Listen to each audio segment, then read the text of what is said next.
Our body is a gun, and in that the bullet is loaded. Okay, for any disease. It can be for cancer, it can be for heart, it can be for anything. It is, let us say, it's a bullet which is loaded in our body. Okay, so the lifestyle is the trigger. Okay. Trigger is in our hands. Yes, trigger is in our hands. We are smoking, chewing tobacco, you are putting the trigger for, let us say, cancer or cardiac disease or anything. Scrolling in the midnight can cause cancer. That is terrible. I think the entire new generation, even us, we are guilty. Yes. So in the night when you are watching the blue light, that gives a feedback to the brain that it's day. Oh. Now we are talking about Pahalgam terror yesterday. Yes, yes. Okay, but why that? How the terrorist could reach there? Definitely, some local person has helped them to move also. that is one thing. Or definitely the security has been lapsed in that area. Okay, now it is opening up everyone's eye.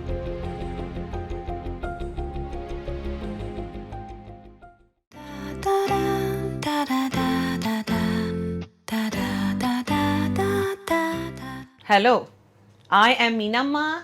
I am a storyteller and trainer.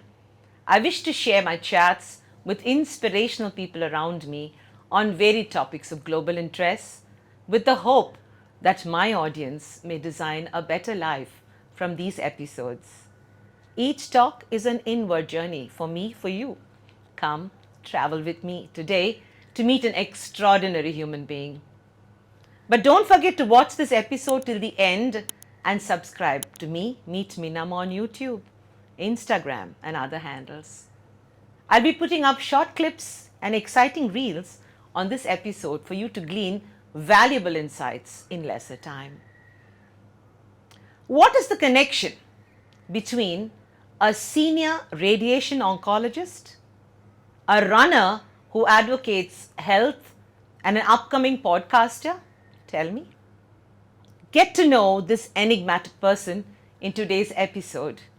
We are thrilled to have Dr. Suman Das with us, a distinguished senior consultant radiation oncologist at Apollo Cancer Center, Visakhapatnam. With over 13 years of experience in the field, Dr. Das has trained at some of the most esteemed institutions, including the University of Michigan in the USA and the Tata Memorial Hospital in Mumbai. He currently heads the Department of Radiation Oncology at Apollo Cancer Center, where he is dedicated to advancing cancer treatments and patient care. But Dr. Suman is not just a medical expert. He is also a passionate advocate for holistic well-being. He promotes healthy living through activities like running, cycling, and various sports, firmly believing in the transformative powers of physical activity to enhance the resilience and overall health.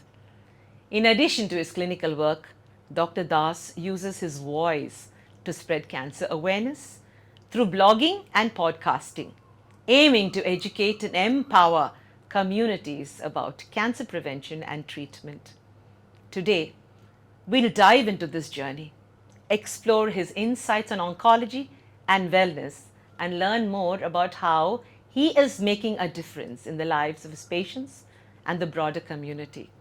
Join me for an inspiring conversation, the one and only Dr. Suman Das.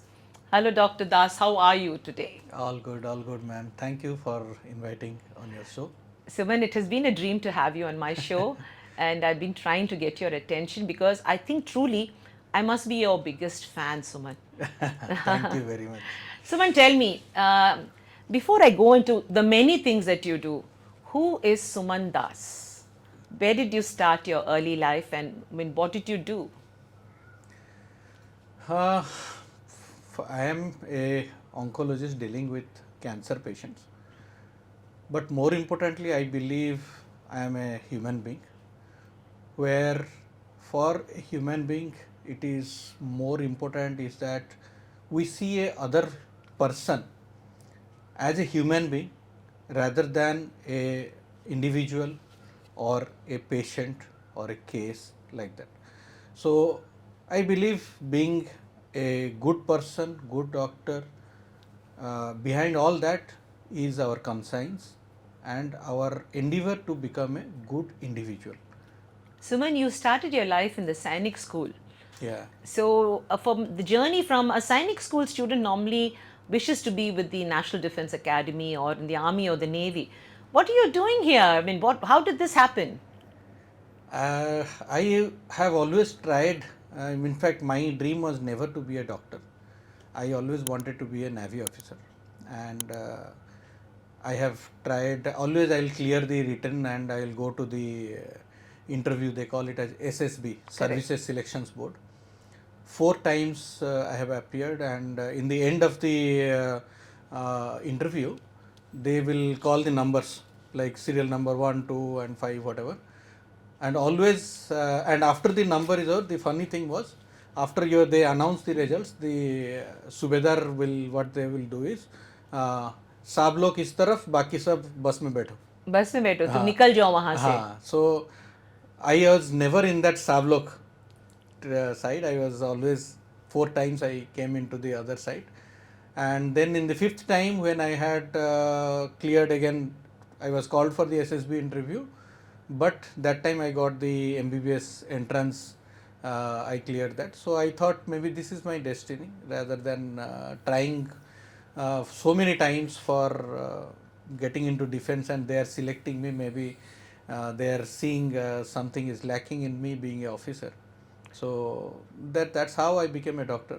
అది మాకు చాలా lucky రోజు ఆ రోజు. అయితే మీరు 4 సారి fail అయిన తర్వాత డాక్టర్ అయిపోయారు. అయితే మా కమ్యూనిటీకి ఆంకాలజీకి చాలా జయం.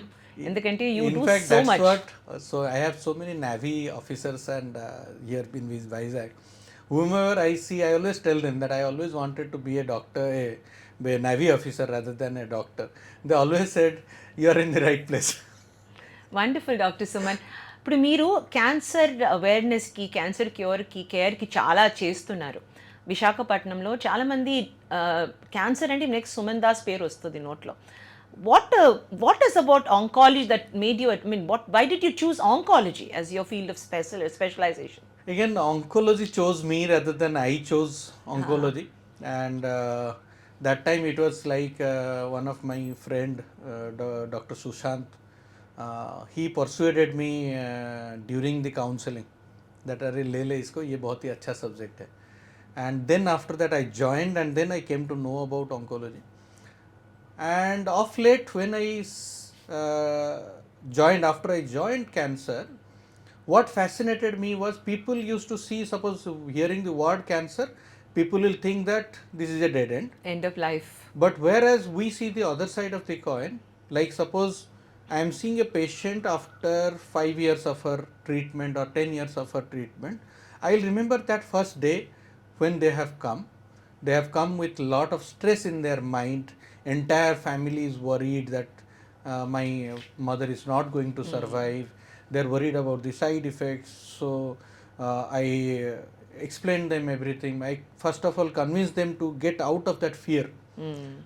And after that they have come out, they have taken the treatment, because they were fearful ki can I take the treatment or not. My mother adi tatkochu leda. So whether they will tolerate or not, and she has tolerated, she has overcome that. Now she is, after 5 years and 10 years, she is coming for the follow up. So that gives me a lot of positive energy, and that is how I loved the thing. Sir, ఇప్పుడు globally 10 million people are diagnosed and afflicted with cancer per year annually అని వస్తుంది. దాంట్లో 1.8 are from India. India is not exactly the cancer capital of the world, but breast cancer, cervical cancer, old cancers చాలా ఎక్కువ ఉంది ఇండియాలో. ఇప్పుడు మా ఆడియన్స్కి మీరు అనుకోండి, people do not know the word cancer properly. In simple terms, what is cancer, doctor?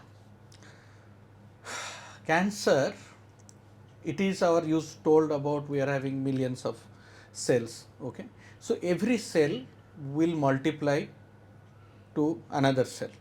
Again, that will multiply to another cell. So like in everything in our life, everything has to have a control. Okay, let us say the cell is multiplying. So in the DNA there is a control for that कि भाई तेरा अभी 10 cells आना था वहाँ पे रुक जावे, ठीक है. Then again once they get old, new cells will come. So the old cells die, చచ్చిపోతాయి. Yes, old cells will automatically be removed our own body mechanism. Okay. Okay, our body has its own mechanism to dislodge the dead cells, and new cells automatically come there. And there is always a control mechanism. Okay, let us say suppose one place has a demand of 10. Okay. And we supply 10. Okay, but suppose that control is lost. We have a demand of 10, but we are supplying 100 cells. 100 ఏం చేస్తాం బాకీతో. Exactly. So they will get accumulated at that place. That is where they form a tumor. Okay. Then what will happen is those cells will get what you call, once they are more in number, they are also very active. They will get dislodged into the membrane. Okay, they will dislodge into the membrane. That means suppose this is a cell layer. So this is suppose our basement we call it as basement membrane. On this the cells will be formed. So they will cross that. Once they cross that, that becomes a cancer. So that is the barrier entire. That is the barrier. Once that barrier is crossed, that becomes a cancer. And after becoming cancer, because they are normal cells, they need food. So they will get food by blood supply. And our body is as such, they don't recognize that these are cancer cells or normal cells. So they will provide blood supply to that. Okay, so they will take more food. Okay, in your house, if you have a child who is a nuisance, our system is not understanding that yes, he is a nuisance. We understand that it is our own child. It's not a rogue child. Yes, we understand that our own child. We will feed her. We will continue to feed them. So that is what happens to the body. The body won't recognize what is a normal cell or a cancerous cell. So that will be feeding that. And those cancerous cells deceptively will enter into the blood circulation.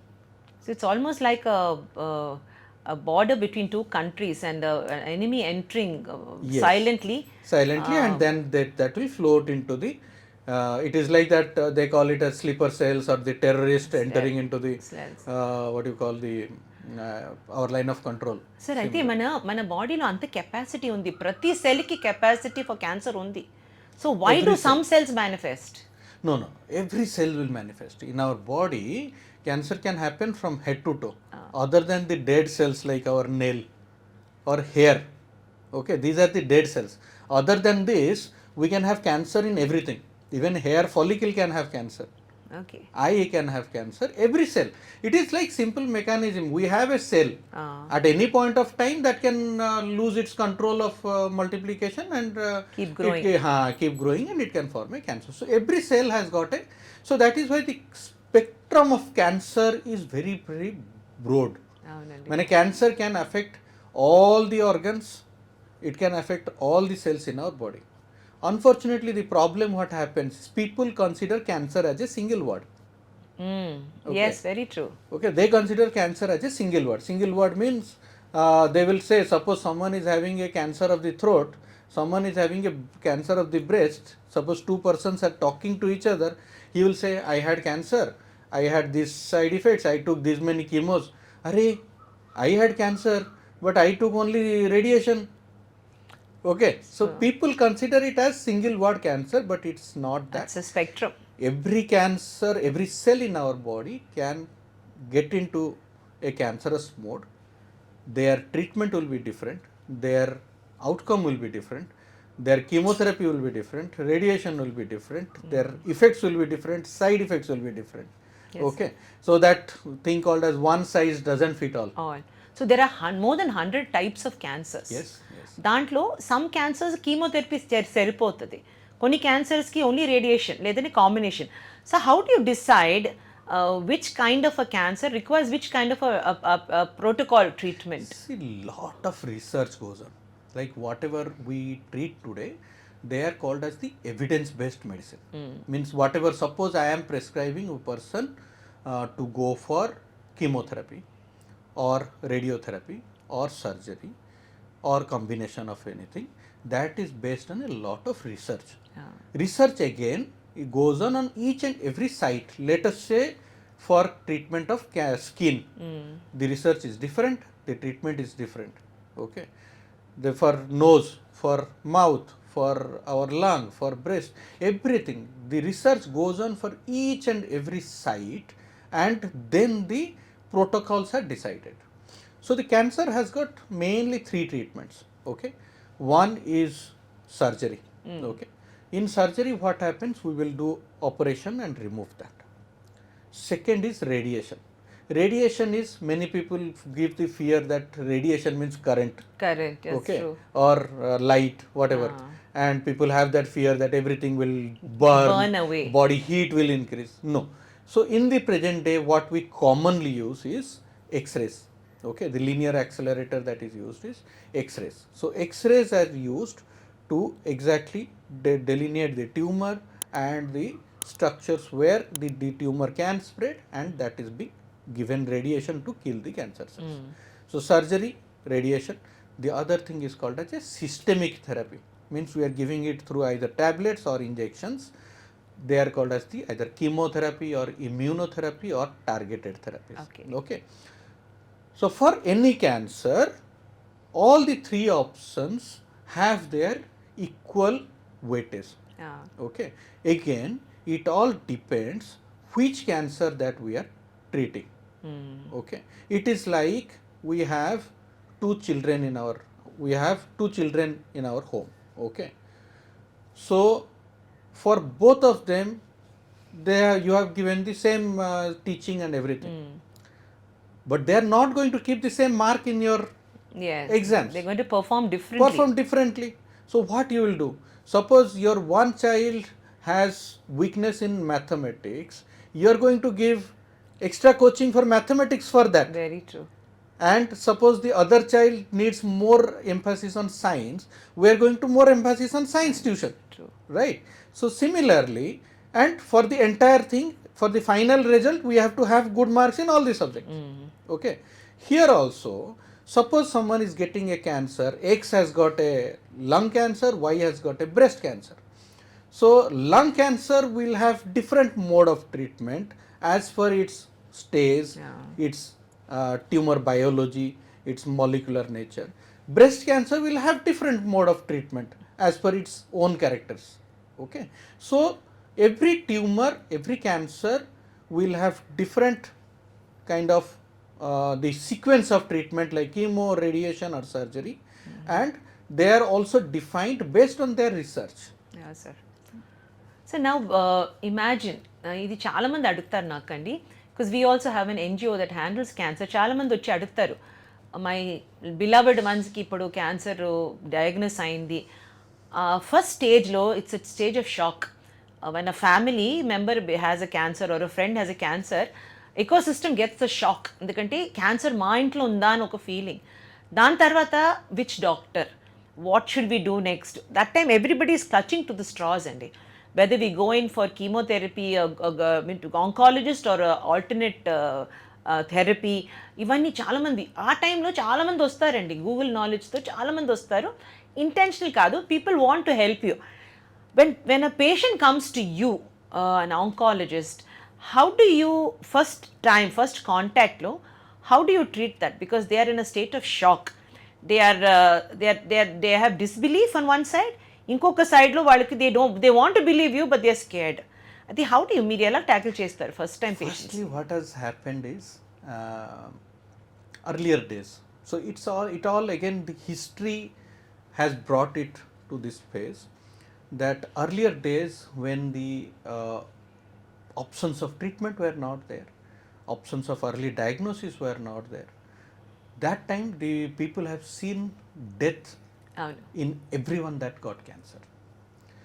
So now, though the research has taken a leap forward and we are now dealing cancer from at kind of molecular level, we are seeing cure or longer survival even with stage 4 or more advanced metastatic disease, but still that fear is persisting. Very true. Okay, but still fear is persisting. Then comes the human psychology. Human psychology is that until we are affected, we We don't just care. keep, We don't. we don't care, or we keep talking about it. We don't take it, We don't observe it. absorb it. We don't observe it. Like someone had COVID. Ah, In the first wave, you remember? yes, yes. People had COVID. अरे उसको Covid हो गया लेके चले गए. The moment you get that symptom of COVID, The fear starts. the whole world falls apart. Very true. Very Okay, you feel that what you call my I am going to be taken over by the government organizations. If I die, my family won't be able to see me, and people try to get into that shell. No, no, nothing can happen to me. At the denial. They Denial. don't want to be Okay. cornered. So that psychology is still in that cancer. Okay, people have that fear that I have seen so and so has died of cancer. But now when they are getting or their family member is getting, they are still having that Fear. denial, that they don't want to listen to that, or they think that "No, this cannot happen to me. I cannot lose my father." Very true. Okay, that's a human tendency. So that is what happens. Then what happens is, the next moment what they will do is they will talk to their close friends or relatives that my father is diagnosed with so and so. Unfortunately, again here the human tendency comes into play. What? Our human tendency is, we know or we don't know, we still give some gyan. Gyan. Okay, 99 to 100% of the time we will tell something where we don't have a knowledge about it. Very true. Very Okay, true. that is where the people get misguided. That means suppose someone is having cancer, he tells the relative that "Arey, my father has got cancer," then immediately first thing, okay, you go to Bombay, nothing will happen here. There's no doctor here There's available. no doctor You have to here. go away. Okay, you go to Bombay. Then someone will say ki, now there is no cure. Okay. Once I was talking with Jayashree madam. So she was telling that when she got diagnosed, after that someone called her and told that, "Arey, you know that person died."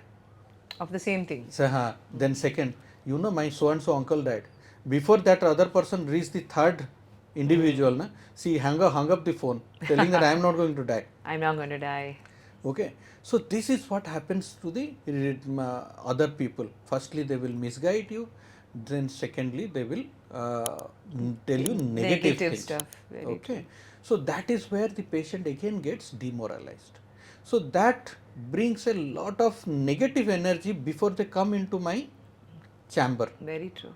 So I can see that from their face. The fear. The fear, it is there.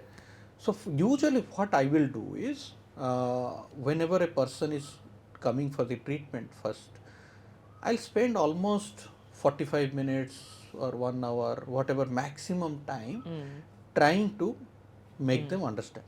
Okay. Okay. In fact, in the first 10 to 15 minutes, I will understand what is their psychology.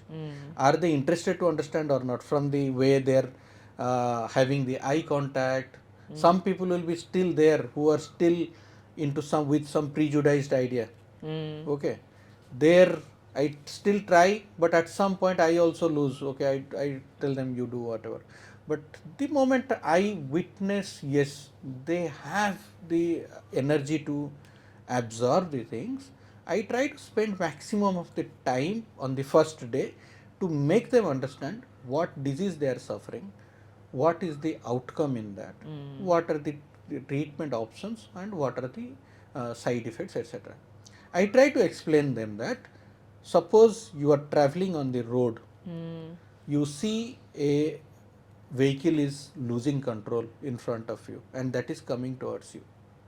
You are standing on the road, so you have two options. Either you stand there Get understanding that you will be hit and you will die. The second option is there is a nala or a Ditch. drain inside. Okay, you are going to jump into that shit and save yourself. You may get dirty, but you are going to save yourself. So it's your choice. It's your choice what you are going to do. Okay, so that is the usual situation always. So 90% of the treatment is completed if they understand. majority of the time it happens that the patients and their relatives are very vulnerable Yes, yes. during that time because of so much of tension. Even I also understand whatever I am telling, 90% of them are going out of their mind because they are not in a position to understand. Very true. Very true. Okay, but still I try to make diagrams and all that to make them understand, make them comfortable that what is your disease and what are your outcomes, etc. Doctor, Once let me they stop you understand, here. I just have a small doubt. Now you have to tell them the truth also, apart from motivating them to get into the protocol. I think మీరు నిజం చెప్పాలి తప్పదు. So supposing it's a fourth stage case and you feel that the odds are against them, I think chances చాలా తక్కువ. Do you tell them that upfront or do you quote the bitter pill? మీరు ఎలా చేస్తారు no. ఇది? So that is the breaking the bad news is a kind of a concept, and that kind of needs to be taught to every doctor. In fact, yes, when they come with a stage that where we are dealing with stage 4 disease, there we don't actually try to cure. Okay, when the condition is as such that we are not trying to, we cannot cure this disease, so that time we don't cure. You give them palliation, is No, it? we try to control, Okay. or we try to manage the cancer so that they remain under control and the quality of life. Okay, I tell them directly, see, I am not trying to be a Rambo and trying to save your father by destroying the surrounding. Okay, rather we be like Mother Teresa and trying to give a good quality of life to your father by controlling the disease. And keeping them happy through the Yes, treatment. yes, we have to see that it's palliation is a secondary concept which comes in the end, like you are controlling the pain, but we see many a times before that Okay. where the disease can be controlled. Now also there are so many people who are diagnosed at very very advanced stage, but because of the newer advancements like immunotherapies, Do they get cured? yeah, they don't, will, I'll not tell that cured, but the disease remains under control for more time.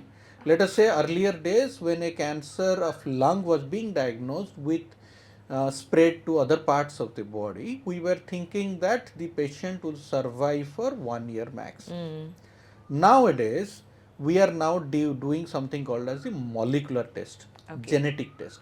We are now diagnosing what particular gene has caused this cancer. We are targeting that particular gene with the drug. Okay, so that is giving a better result. Patients are surviving longer because again that drug is being towards that particular Targeting. gene that will not affect the normal cells. So your side effects are also less. Until, means this will continue until the cancer cells find a alternate route. See, cancer cells are also, as I told you, like our children. Your son is, let us say, is a naughty fellow. Okay, you put him on a under a strict tuition teacher, but after 6 months your son will find out how to The methodology. bypass. So similarly, our cancer cells are very smart that they will also try to find out ways to bypass this attack that we are doing. Okay, that particular gene that we are doing, they will escape that. So that time again this medicine won't work. So that is why protocols change. Yes, that is why the protocols change. So I always tell them this example that I am giving you, children and all that. I always give the same example to the patients. They ask, will my father be cured or not? I tell them that let us not talk black and white, cured or not cured. Yes. Okay, that is not the question here. I can't give you guarantee. Can you give guarantee that your son will get 100 out of 100 if you are putting him in a good tuition? There's no guarantee for that.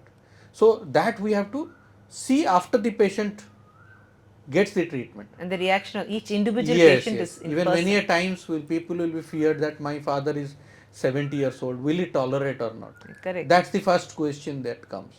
But how will you know that he is tolerating or not? by giving the medicine. Very true. Secondly, for the patient, let us say, for the son will be seeing is as emotionally, okay, but and for the patient is as important for the son will also be as important for a oncologist, Very true. okay, and it is our job to see exactly what drug will work for him. We are not going to treat a 85-year-old person in the same regimen with what we are treating a 45-year person.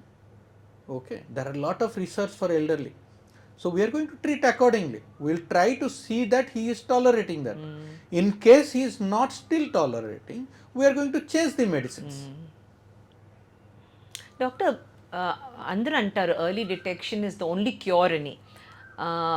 Early detection recently I was talking to the commissioner of police was also a doctor. So he was saying let's do the genetic test to see your what genes, what propensity, whether you have genes that can show up as cancers. Does this really work? It's a costly test and they anyway bring 3,000 to 35,000. This I will tell it like you want to cut the entire tree to get an apple. Okay, so we cannot chase disease. Okay, we cannot. Recently, there was one guy who did some genetic test. Okay, and he called me that, doctor, I did this genetic test and I found this, that I can have this diseases. Okay, there was some psychiatric illness, there was some what you call cancer, some lymphoma, all that was there. So one thing is that, why do you want to see the future? At the same time, that fellow will be smoking. That fellow will be smoking. At the same time, he will be drinking. He will be not doing any exercise. But still, he wants to do a genetic test because that's easy. Just pay money and do it. Okay, and Kundali, exactly. So that is not how we should approach the disease. And that will not add any solution to it. That is something people tell that, but that will not add any solution to it. What it will add is tension. They are not tumor markers, they are tension markers. Very true. Okay, very true. So we cannot chase disease. We cannot chase any kind of disease, let it be diabetes or blood pressure or anything. And it doesn't have to manifest. Yes. Adi kuda undi. So it will not, let us say we think that we got some genetic test that I will get a so and so cancer. But if it has not come, how do you expect someone to give you treatment? If that they are giving you treatment also, tomorrow suppose that is not supposed to be coming to you, you are unnecessarily harming your body with some chemicals. Very true. Okay, so we don't actually do the treatment for cancer until and unless we have 100% sure. Okay, and as you are telling that risk stratification or who are at risk, that comes by the what you call the predisposition. Let us say someone is having a cancer at a young age. Okay, it's like your car, you have driven just 20,000 kilometers, it has got some engine sounds, it has got some manufacturing defects. Okay, so someone is having a younger age, so there is a possibility that it could be a genetic cause. Very true. Okay, someone is having cancer in the family, like family also, first degree relatives. First degree relative means like your father, your mother, your sisters or brother. Okay, so siblings and parents, they are the first degree relative. Suppose your first degree relatives have a cancer, multiple cancers, younger age, diagnosed at younger age, there is a possibility for you to be in the target list. Yes, you are in a higher risk. But for all cancers or No, some cancers? Some cancers. So it is again that particular cancer, does it have a genetic linkage? Okay, let us say someone is having breast cancer.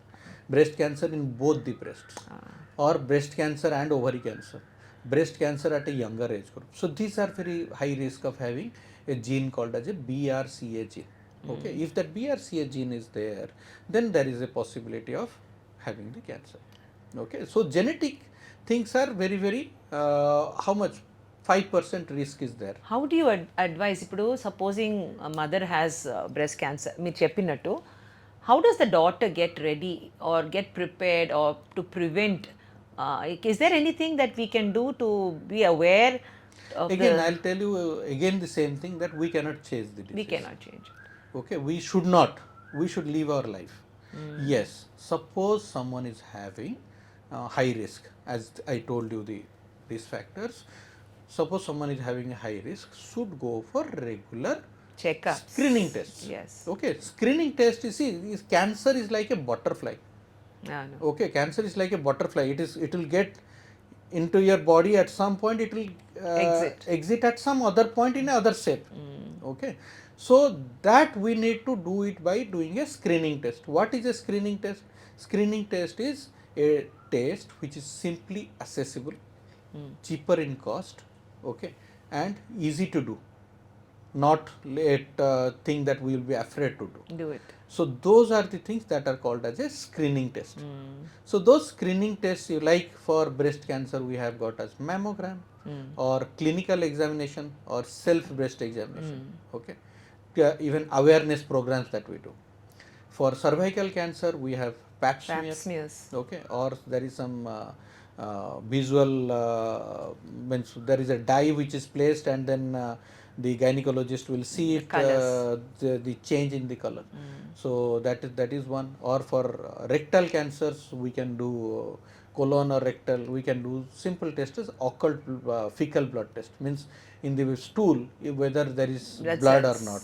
Okay, and for prostate we do PSA, prostate specific antigen test. Like that, certain tests are there which are called as the screening tests, and screening tests are mandatory to be done. Suppose someone is at higher risk, do it at an early age. Okay. So suppose, as you said, किसी का risk ज़्यादा है तो क्या करना है, तो you do the screening test at a earlier age. Others can do it at 50 plus. Very true. So they should do it at 40 plus. Yes, that's true. But suppose someone is having cancer, don't think that the family member is going to get the cancer at any cost, and you ruin your entire life. That's true. I had one patient whose wife had family risk, and that fellow has been getting the test being done to her right from the marriage. Oh, जब से marriage हुआ तब से उसको mammogram ये करवा रहा है. After 12 years she got cancer. Okay, she got cancer.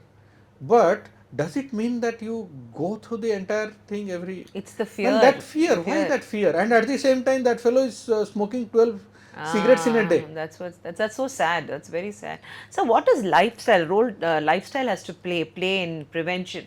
According to you, everybody talks about lifestyle, losing weight, eating the right food, eating organic plant food.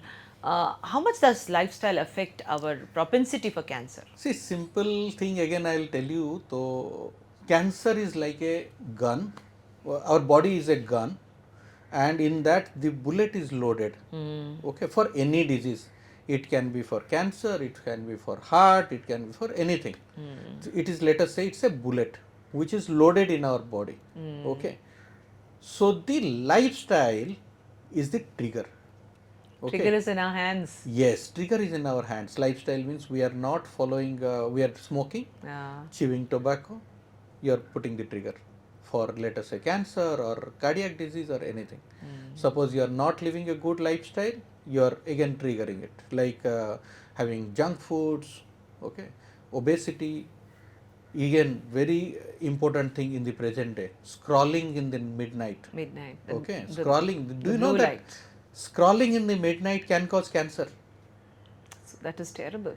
I think the entire new generation, even us, we are guilty. So in the night when you are watching the blue light, that gives a feedback to the brain that it's day. Okay, our brain is it secretes melatonin. Okay, melatonin is responsible for sleep. Everyone knows that melatonin is responsible for sleep, but it is also responsible for lot of immune function of our body, which is indirectly responsible for certain cancers also. So too much of melatonin is secreted. Okay. Second, no, melatonin is suppressed. Suppressed, okay. Melatonin is suppressed in the body. Okay. Secondly, what happens is, suppose you are scrolling in the midnight, your circadian rhythm. Yes, your day-night rhythm. Once it gets disturbed, what we don't understand is all the hormones that is secreted in our body, it is by a feedback mechanism. Feedback mechanism means whatever we are seeing, that is getting to the brain.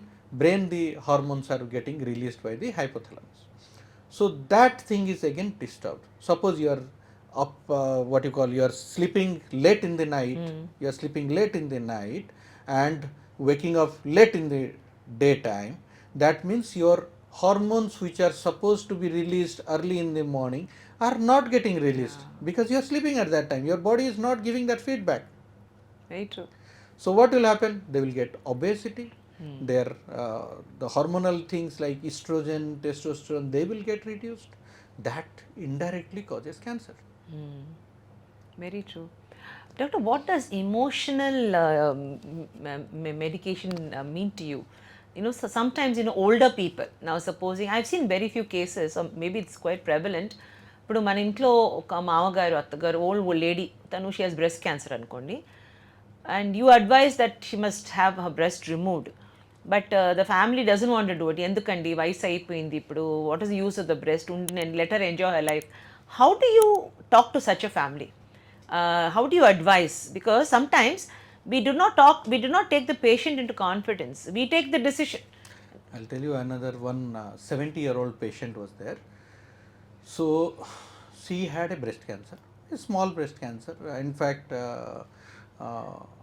we can preserve the breast. The family came and told, "Are 70 years, sir, 70 years, remove the breast." Then I called the patient for examining. So she told, she is an educated lady. Yeah. So she told me one thing: don't remove my breast, do anything else. So it is immaterial what is the age of the person. Any part of our body, needs to be respected. Permission. Okay, permission. So what happens is, suppose initially they have that fear of cancer. So they will think, remove that. I'll at least get rid of it. I'll get rid of this organ itself. No. Okay, and then I'll think whatever. But what happens is, in the present day, breast cancers are curable. We don't expect the breast cancer patient to die of breast cancer early. Okay, so after 1 year, when she is coming into the normal life, there is a possibility that she will be feeling that she is not having a very, very important part of her body, that is the breast.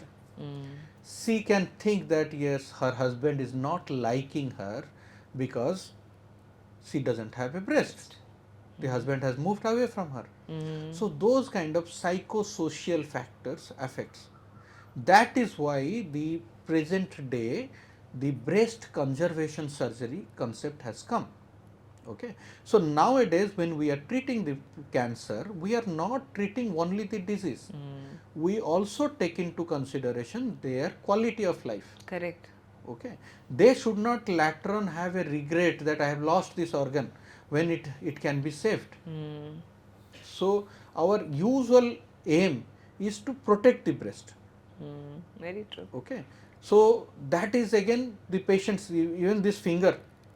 What is the need of this finger, little finger? After we pass out from our school, we don't use it other than. But it's such a precious part of your anatomy. Yes. Even I have when I was studying in my MD, so I had a small girl who had cancer in her ankle. It was a cancer during that time. The newer techniques, etc., were not there. And it was supposed to be removed. Then only she can be get cured. I convinced, she used to call me brother, and I tried to convince her a lot. She did not. She told, it's okay for me to die, but I will not. So it is the psychology. It is, we have to respect that. So people many a times they don't inform their mother or father about what treatment is going on. They think that he will get a heart attack or something. I tell the children, see, your father has seen the world 20 or 30 years more than you. You are getting him to a cancer hospital, he will be 99% understanding it. But if you are not telling them what you are doing with their body, what chemicals that you are giving them, then it's an injustice. Understand, tomorrow someone does a surgery for you without telling them that you are being surgery for it. Even you may be 80-year-old. So that thing that if I tell my father you have cancer, they will do like this and have a heart attack. It happens in movies. It actually doesn't happen. It rarely it would happen. So we should not do that. It is the patient has to understand. Doctor, sometimes families don't want to tell other families. The patient knows, the family knows. But they don't want to. They say, cheppakandi. They keep it as a secret. Do you think that's a good practice? ఎందుకంటే ఇంకెవరికో చెప్తే we will be able to share. Okay, they don't want sympathy, that's for sure. ముందు అయ్యో అయ్యో రామ వీళ్ళకి ఇలాగ అయిందా పాపం అని వస్తుంది ఆ రియాక్షన్ అది. But do you think it's right? It's not right, but it's a taboo that is still there. So it's again a psychology. I think it will take more 5 or 10 years for people to accept that and kind of spread that. Now also we are seeing people who are telling that others, yes, my father had cancer, he got cured. Majority of my patients are kind of referred by my old patients. Very true. Okay, so that is because they are telling them. But many time patients don't want to come for checkups because they don't want to tell others that I am going to a cancer hospital, Very true. even if they are cured. So that psychology is there. We can't change it into getting into anyone's mind. Sure, But yes, I think it is changing nowadays. Doctor, there is lots of information about the new research of cancer treatments. Many people know about it. But what I see in you is a very emotional attachment to your patient. Every patient of yours trusts you much beyond themselves. So, isn't that a very important quality? ఇప్పుడు patient మీ దగ్గర రావాలంటే they have to trust you. I still remember Jayashri telling me, I don't care, I just submitted myself. It's like దేవుడి ముందున how we submit ourselves. That's a very healthy way because the doctor is in control and the patient believes. Very much required. So, tell me about this doctor-patient relationship where trust is the crux. It is because firstly we have to give time. We have to give time and we have to explain them.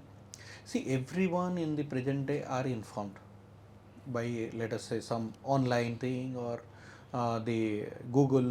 They are all informed, but they are half informed. Correct. Okay.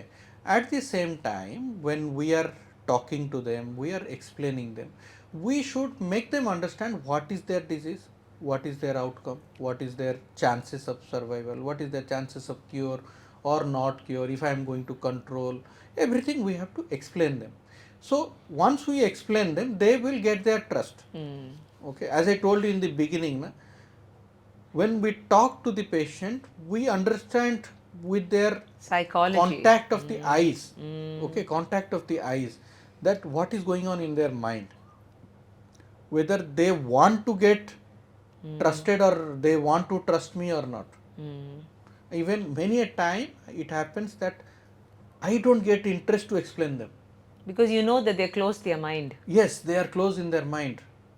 Some relative is there who is trying to make them what you call understand something. So it is again that the spectrum is very wide. We have to make them understand and again whether they are trusting the doctor or not, that again is completely on them. Doctor, ఇప్పుడు second opinion అంటారు కదా, ప్రతిసారి క్యాన్సర్కి one opinion కదా, take 1 or 2 opinions అంటారు. Do you think that's healthy? Because doctors have different opinions. It is again your luck. Okay. See, 99% of the time the patients will be treated as per the evidence. Okay. So suppose you are taking a second opinion.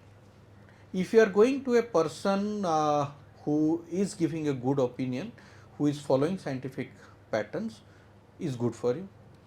At the same time, if you are going to a person who is still in the world like what I believe this should be the treatment, then it's your bad luck again.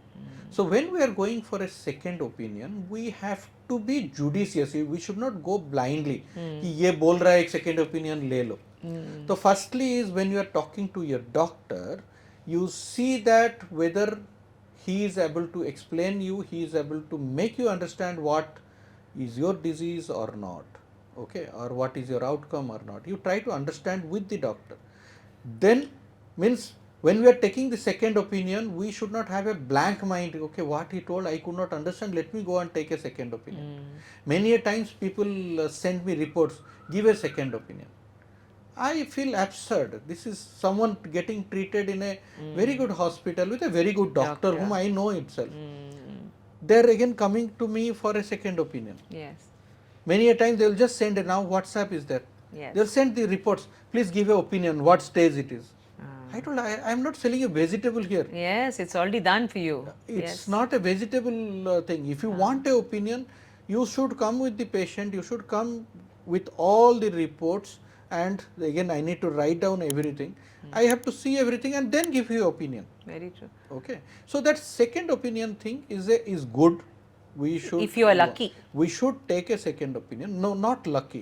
We should be wise. Wise to whom we are going. Yes, with whom we are going, and with the first person also you have to understand what it is. Yes. You cannot just lay like a blind person and then go to the second person again like a blind person.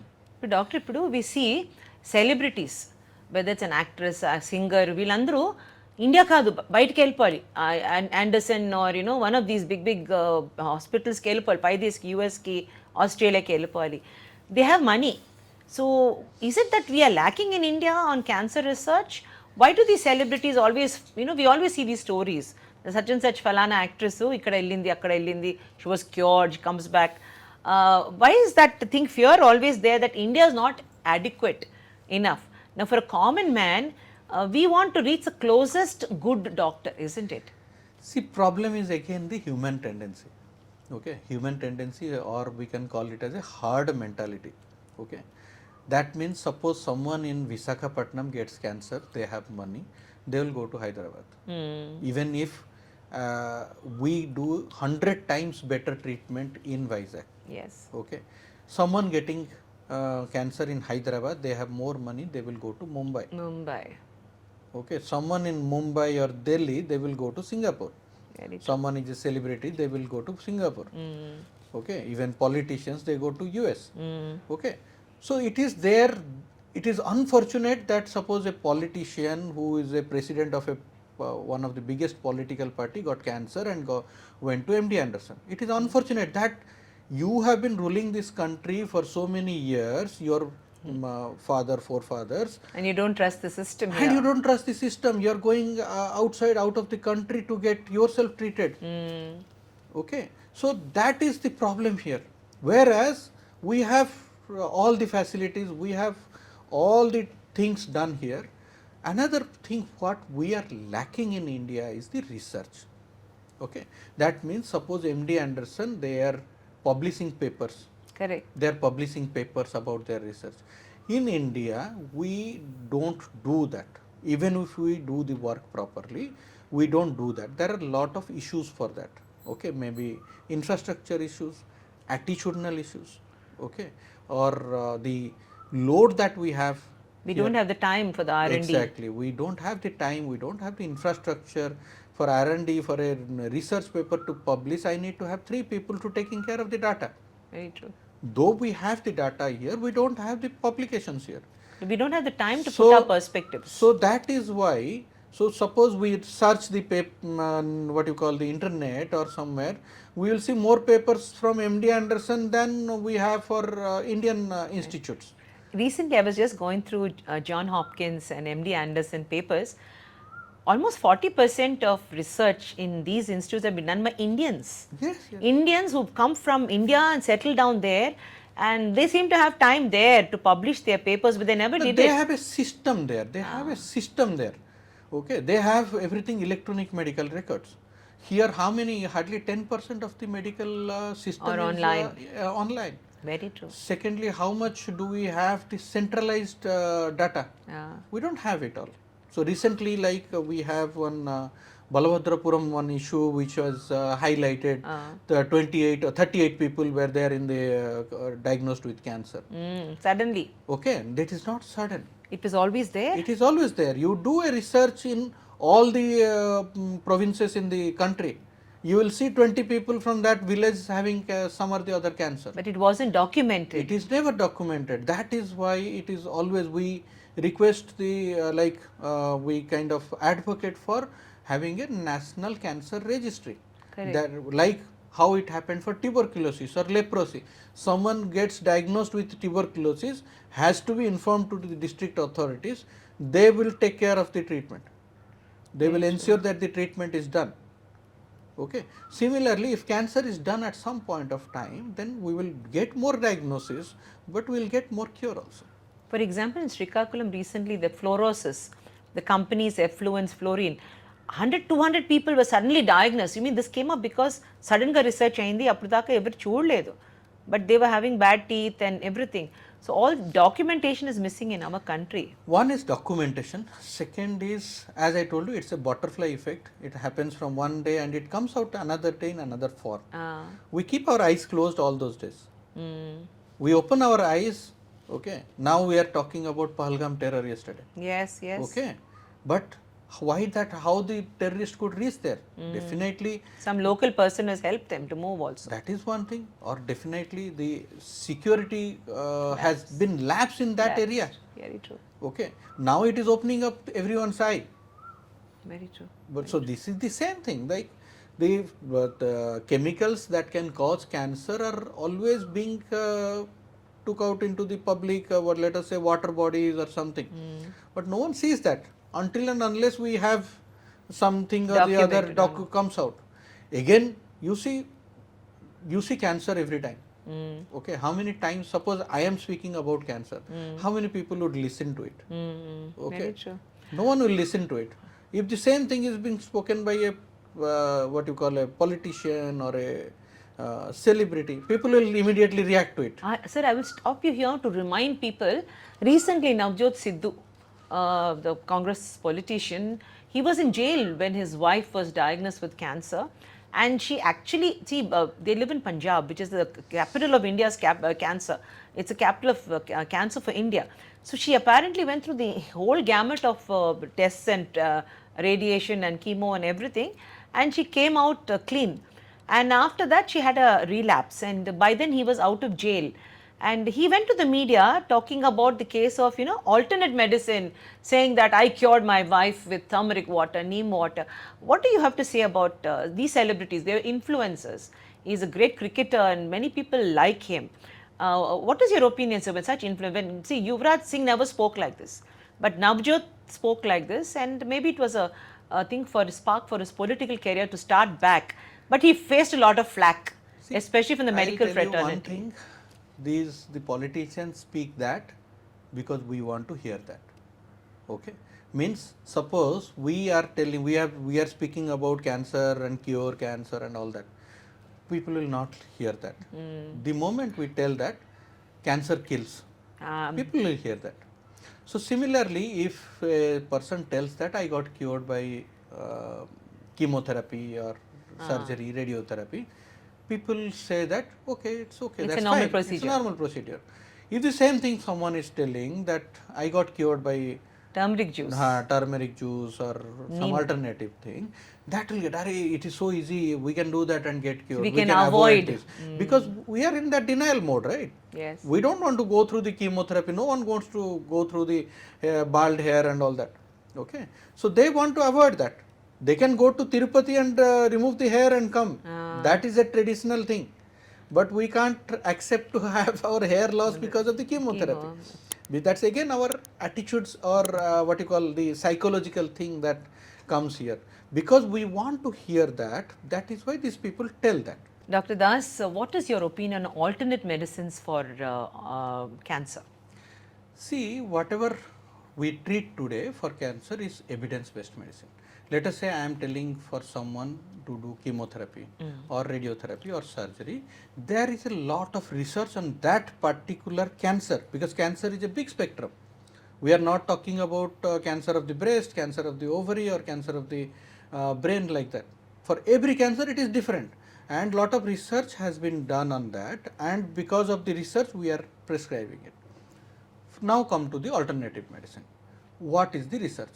Okay, people will tell I am going to cure you of someone is suffering with breast cancer.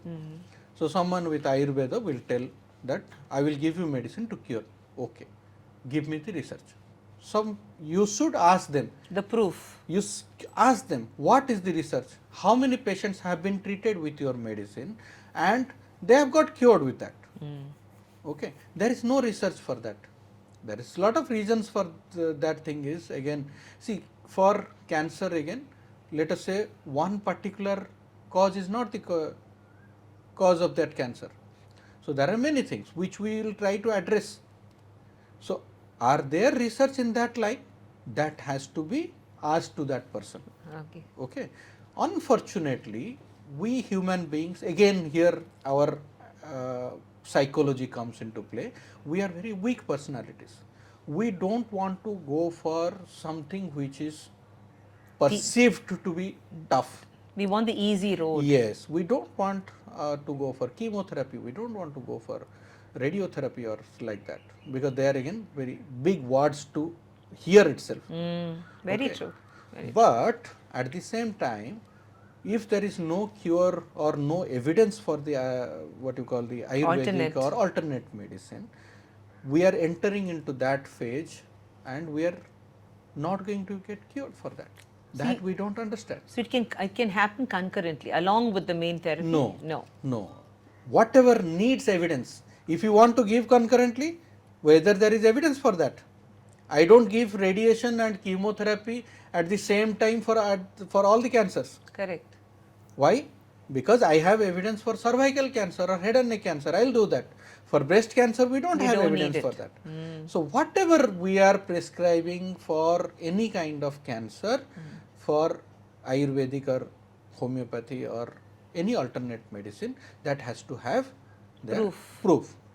So for as of now, there is no research to say that they can cure any particular cancer. So you should not go for the curative options. Very true. Okay. Sometimes patients get these kind of, like, let us say end of the care, like we don't have much options. That time to cure their symptoms and all, there may be some things. Alternate. Okay. Okay. So that may be done. As palliation. Yes, as for other diseases, like let us say for getting cold, allergies, and I myself have a lot of faith in homeopathy. For what you call there are certain micronutrients like ashwagandha, arjuna, those things. I am a big fan of all those. I do take that, but that is not for Some cancer. We don't cancer. have There's no proof for that. Proof for that. The- Arjuna has been has shown its evidence for heart, for Yes. blood pressure, but not for cancer. That's true. Okay, so that has to be respected. Doctor, I repeat a sentence that you wrote in your recent blog. Is battling a cancer as challenging as running a marathon? You actually brought the cancer to the marathon level and showed cancer as a run towards a finish line. It is because you are an avid marathoner.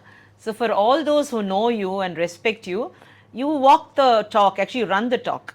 Every morning we see you running for the race running, and you've taken part in marathons across the country. You've done well, you're a good marathoner. Tell me the similarity between cancer, fighting a battle for cancer, and running a race on a marathon circuit. So how this article actually came in my mind was when I was running. So I passed 3 ladies. So I have a habit of wishing the person when I am crossing them. So I just wished, "Good morning, ma'am," and the 3 ladies were chit chatting, and the next thing I could hear while crossing, "Ela paragetnaru, naadi avadu." Okay, that means any time we see a person doing something that we feel that we cannot do, is that gives us a what it holds us back. I cannot do that. The same thing always happens when someone is diagnosed with cancer. How can I get it? Very I cannot go through all these phases of chemotherapy and radiotherapy, all that.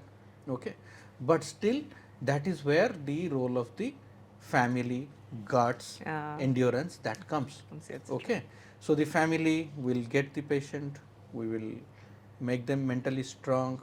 Okay, the same phase like a marathon. Suppose I am running a 42 kilometers marathon, I cannot decide today and go for a marathon.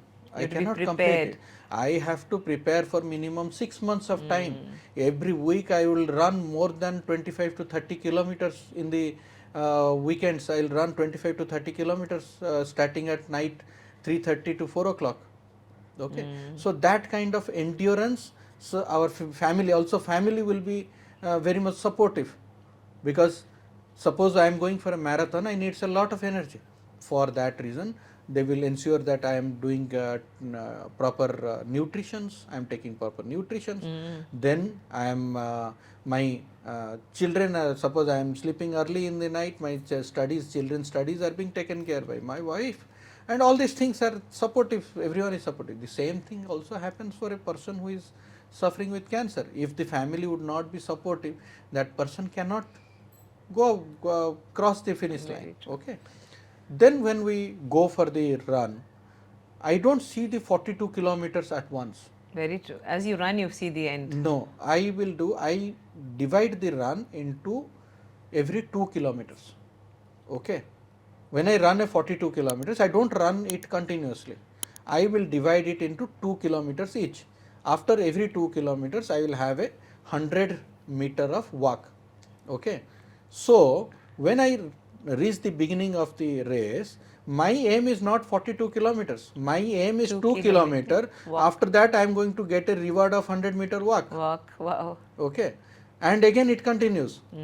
So like that, I will complete 42 kilometers. Yeah. Similar is for the patient who is undergoing a cancer treatment. Suppose you are undergoing chemotherapy today, then you don't have to think for all the 6 cycles of chemotherapy. How I am going to complete 6 cycles? No. Finish भाई this ये one. हो गया, next को देखते हैं. Take it one day at again, a time. Again second chemo, okay, third is there, like that.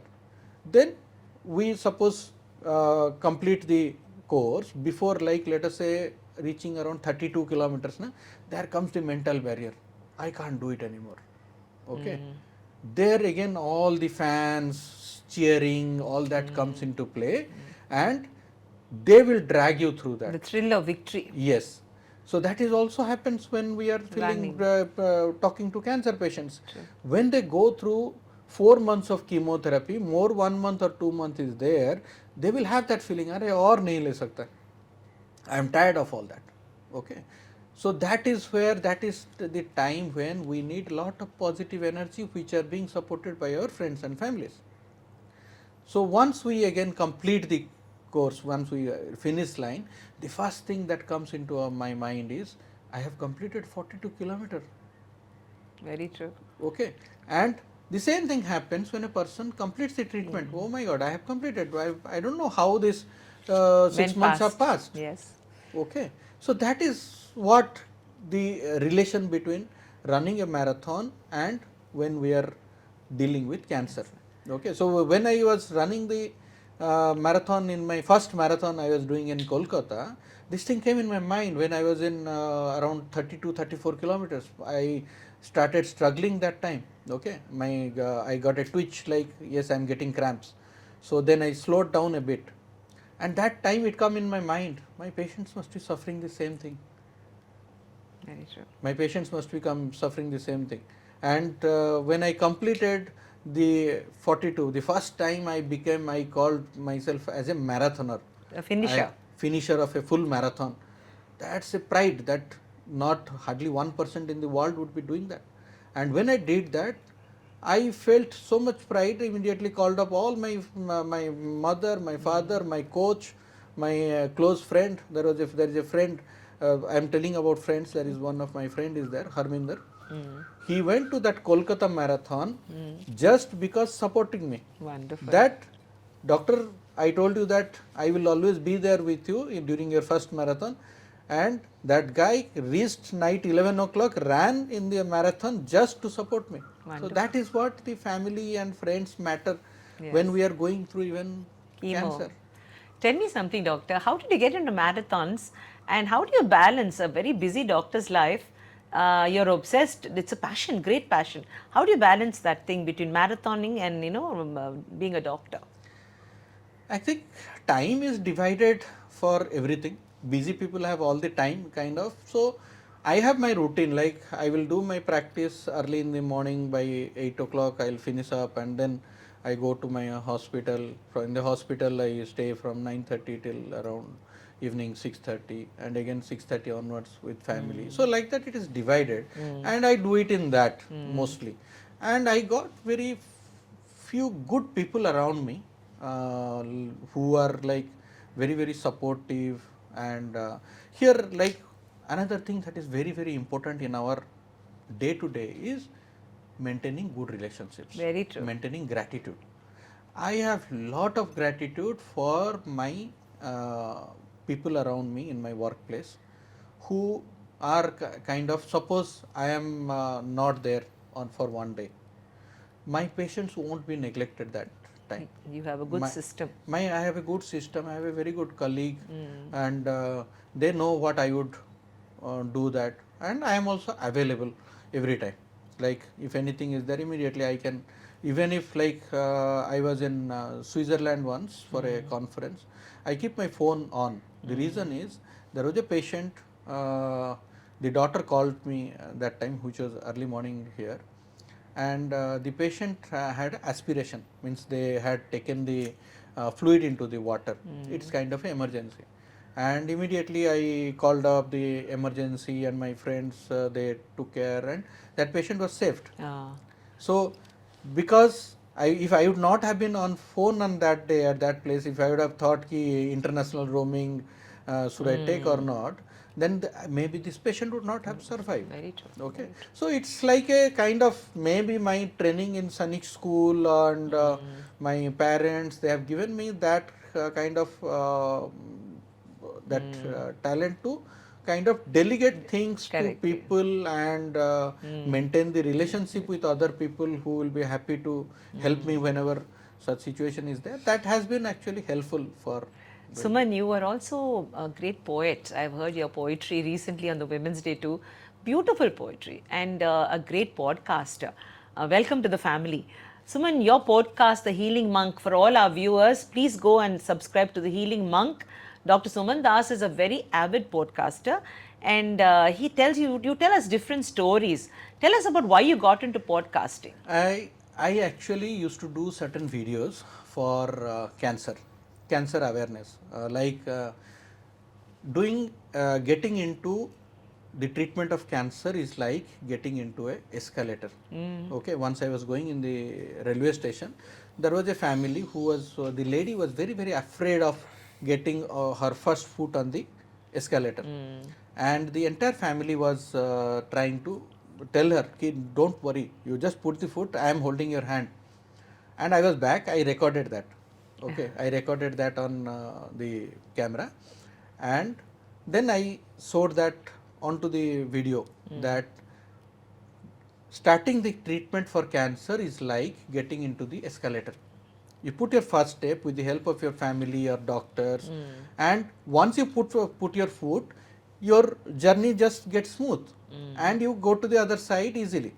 Very true. Okay, I put that video, hardly 50 views, 100 views. No one bothers to check or see that, hear that. Then one of my patients told me, doctor, your videos are very good, but because it is about cancer, I don't open it. People are frightened. People don't want to hear about cancer. People don't want to hear that word. There are many a times it happens that people don't want to come to us for checkup, fearing that if I go there, then he will tell that you have cancer. Okay, so we don't want to hear about that cancer. So that is where I thought I will bring about the different awareness things by doing it through podcast. Jayashree madam was, and you won't believe, I was sitting, I decided I will start a podcast. Then I just called up, madam, I want to start a podcast, will you be my first guest? Because I was involved in her diagnosis, and that was a kind of that true diagnosis day was a kind of a, like, the next day I was traveling, so I had to do everything in that 2 hours time to get to know the diagnosis and break the bad news to her, arrange the system that tomorrow I am not going to be there. by next one day the chemotherapy has to be started, because if I would have gone leaving that to my anyone else on that day, then the things would have been delayed by 1 week. Because I know the system, I just put it tuck tuck tuck tuck. So next day my friend Dr. Rakesh took over, and the chemotherapy was started in the very next day. Okay, and if I had not have done that night, then it would have got delayed by 1 week time. The same thing would have happened, but it would have happened 1 week Later. time. Okay, so those things were there in my mind, and I wanted to discuss about all those things. And also, Jayashree madam is a very good, nice speaker. She's a great narrator. Great narrator, and I loved it. I know her from long time, and I know her. That is how it started, and it was a great episode. It was liked by everyone, and the moment I actually started welcome to the podcast, The Healing Monk, we did not stop. It was a single take, entire podcast. The first podcast was a single take. That gave me a lot of confidence that I can do it. Yes. And so what I am doing now, my podcast, I am trying to get some inspiring people, some inspiring stories, and in that I am putting the essence of the word, that cancer that I go through every day, my patients go through every day, thinking that whoever comes there to hear the other story also hears about the cancer, yes. and they will get inspired. Tomorrow they face the same situation, they will somehow will remember, okay, that is what I heard. Wonderful. So that is how it all started. It is taking a good shape now. I got a great team actually, great Very team. good, They very are good. doing, and they are giving me feedbacks and all that. So kind of we are improving every time. Yes, yes. It's wonderful. In fact, Jayashree was here in the hot seat of Meenamma, and the link is enclosed for people who want to see. But she was incredible. She comes in different forms, and a patient like her is always an inspiration for somebody else. Doctor, I have some myths in mind. I would like to end this podcast with some myths. So I want you to give me a brief yes, no, maybe, or what. For example, people think cancer is contagious. No. Only older people get cancer. No, everyone can get cancer at any age. Very true. If there is no family history of cancer, I won't get cancer. Nothing like that. See, cancer can come to anyone at any time. Family history is there or not, and it can come at any stage. You can get cured or not cured. So don't think about that. So don't bother about that word cancer. If it comes, we'll face it. Yes. All cancers have the same symptoms. No. Again, it's a broad spectrum. Every cancer will have different symptoms, different signs, different treatment, different effects, different side effects, different outcomes. Okay. So cancer is one size doesn't fit all. A good positive attitude can cure your cancer. It doesn't cure your cancer, but it will help you to fight the cancer with a great lot of courage and positive things. Again, the law of attraction comes into the thing. If you feel that my cancer will come back, my cancer will come back, it will definitely come back. Because that positive, if you are negative energy, you are attracting towards you. Very okay, true. if you think that I will not get cancer, I will not get the disease coming back, I will not get the disease coming, it will not, it high possibility, because there is no scientific evidence for this, but we have seen it. The universe will help you. In our practice, those patients who think more that it will come back to us, it comes back to them. Those people who are very positive, it doesn't come back to them. Doctor, sugar feeds cancer. False. False? What is your opinion here? Totally wrong. It's a YouTube university thing. See, again, we people try to catch the things which are kind of easy and all. So many a times what happens, people see this, and whenever someone is diagnosed with cancer, they don't give them sugar. Yes. The husband ko wife is not giving sugar, telling that you have cancer. That's a wrong. They don't give them non-veg foods, telling that you, because it's like we are going to a temple, okay, which God will want the devotee to take 100 front rolls and pray. That is, we are the human being whom we tell that if we do some difficult things, we are going to get rewarded. Okay. Similarly, we will deprive ourselves with things we love, sugar, non-vegetarian, okay, and we think that we will get rewarded. So that's a wrong thing. That's a myth which again psychologically people take the advantage. Mammograms and other screenings are unnecessary. Not always. Mammogram and other tests are unnecessary, like younger age, non-risk factors. They are non-necessary at younger age. Let us say mammogram, we don't do it for 30 years old, because suppose she is pregnant, the child can get affected with the radiation. But they are essential for high risk individual after 40, and they are essential for all the ladies after 50. Men do not get breast cancer. They get. So tell us more about it, sir. See, men also have the breast, okay, only we don't have the glands to feed the child. Okay, female, why they have got a big breast? Because they have got the glands which will secrete the milk for feeding the Yes. child. So but still we have the breast, we have the same muscles are there, so male also can get breast cancer. In fact, if the male gets breast cancer, they are more aggressive. Yes, and so I think 1% of the total men Yes, it is rare, but it can happen. Chemotherapy always leads to a very poor quality of life, and many of us die of the side effects of chemotherapy. That is a complete misnomer. It was there earlier days. Nowadays, the side effects are very minimal. We have drugs to counter the side effects, and we again the chemotherapy side effects, when they come, people don't come to the hospital in time. That is why the side effects escalate, and it is difficult to revive.